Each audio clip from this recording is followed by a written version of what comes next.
Muling nakita naman ng publiko na magkasama sina Pangulong Rodrigo Duterte at Vice President Leni Robredo sa graduation rites ng Philippine Military Academy sa Baguio City. Nagngitian at nagkamayan ang dalawa. Tinawag pa ng Pangulo na beautiful lady ang Vice-Presidente. Ang mainit na balita hatid ni Katrina Son.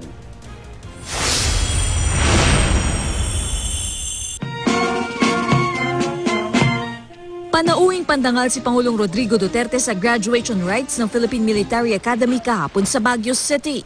Doon muling nagkasama sa iisang entablado ang Pangulo at si Vice President Leni Robredo. Ito ang unang beses na nakita sila ng publiko na magkasama mula nang magbitiw si Robredo sa gabinete. Nakangiting nagkamayan ang dalawa na iisang upuan lang ang pagitan sa isa't isa.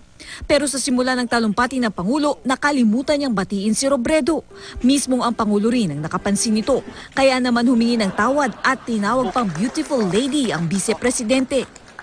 Ang nagsulat, ma'am, dito, hindi ka sinali. I'd like to apologize and acknowledge the presence of the beautiful lady, the Vice President of the Republic of the Philippines. Sorry, mama. 167 kadete sa Salaknib Class of 2017 ang nagtapos. At sa kauna-unahang pagkakataon, 8 sa top 10 ay mga babae, kabilang ang valedictorian at tubong Cabanatuan City na si Rovi Martinez. Sa mga nagtapos, 9 ang papasok sa Philippine Army, 33 sa Air Force at 44 sa Navy. Ayon kay Defense Secretary Delfin Lorenzana, nagkataon lang daw na maraming babae sa Salaknib Class, pero mas kailangan daw ang mga lalaki sa field.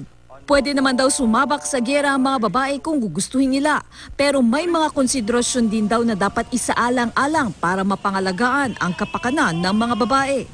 We need the women also in the military, but mas maraming kailangan natin sa field sa mga combat units. Kailangan natin ng mga platoon leaders, company commanders. And ito ngayon, yung mga hinahawakan ng mga lalaki sa opisina, magkukunin na ng mga babae so that the men can go to the field. If they want to go to combat, they can go to combat.